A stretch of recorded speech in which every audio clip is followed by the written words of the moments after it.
I will write it on the paper, by Krishna's mercy. Siddharthaste nara Ram magatam saha Sitaya Lakshmanam cha mahabahum drakshanti punaragatam.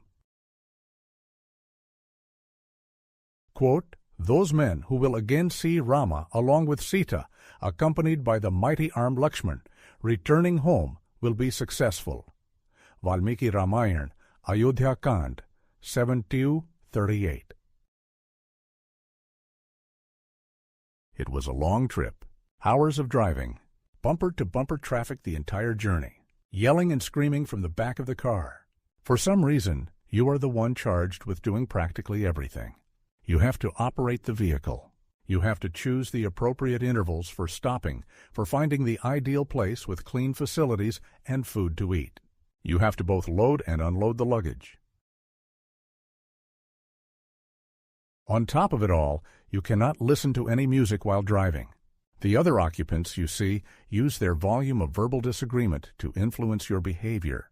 Rather than listen to their complaining for 5 hours, you simply put up with the silence.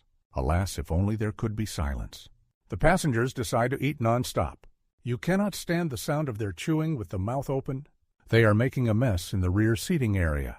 It is a mess that you will have to later clean up.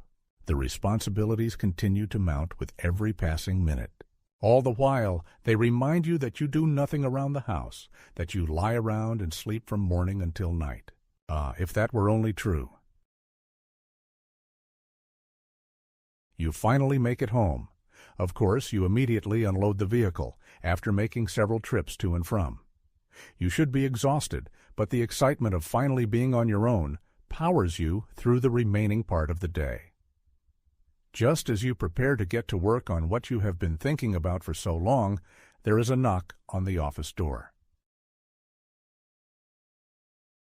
Your child wants to know if you are going to make the pasta that they repeatedly asked for.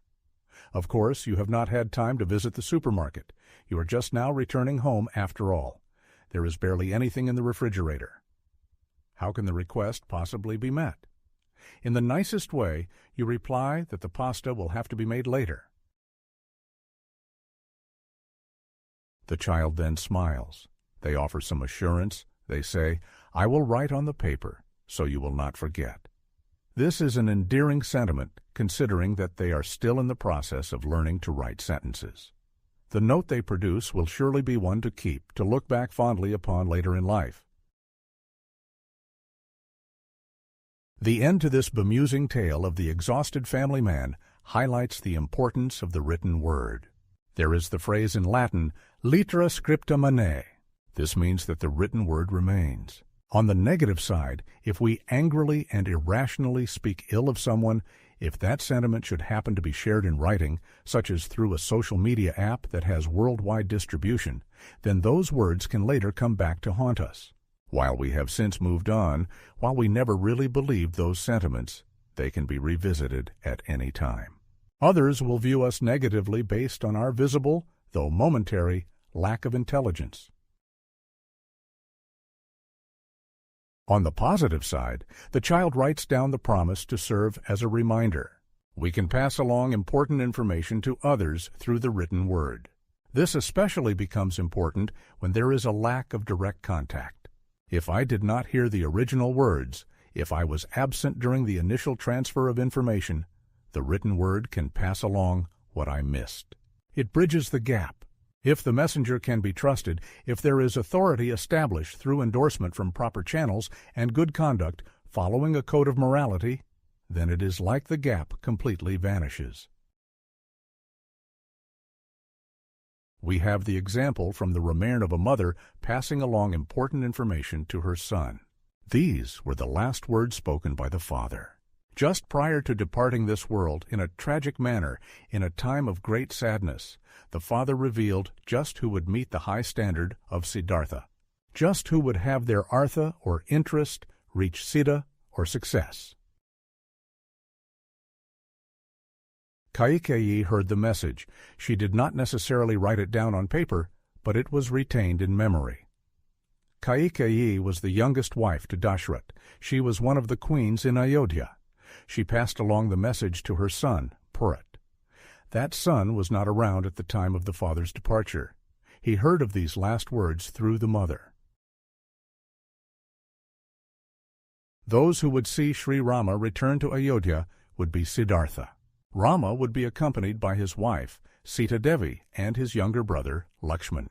This meant that although Bharat had to endure the tragic passing of his father, which was due to the heartbreak of separation from Rama, that son of Kaikeyi still had an opportunity for Siddhartha. That perfection of interest was still available to him. The Ramayana reveals that Rama is actually Vishnu, the Supreme Personality of Godhead. Rama is like a complete expansion of Vishnu, while the three younger brothers are like partial expansions. Vishnu is all-pervading. He is omnipresent through his many Purish expansions. He is the super-soul to the individual soul. He is always close by.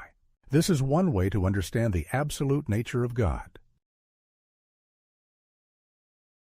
Another way is to consider that the declaration from Dashrath applies to all individuals, whether we were around many thousands of years ago in Ayodhya or not, whether we are related to that royal family or living in the currently degraded age known as Kali, whether we are high in stature and repute or living in relative obscurity, whether we have committed stacks of Sanskrit books to memory or can barely recall a shloka or two from Bhagavad-gita.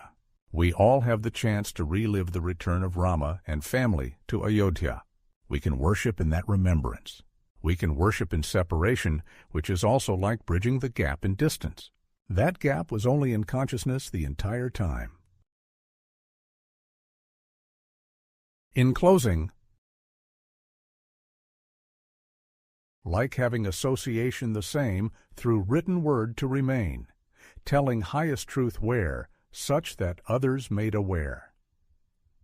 By the mother originally heard, passing to son that final word, that blessed sight of that trio known, Sita, Rama, and Lakshmana, finally home.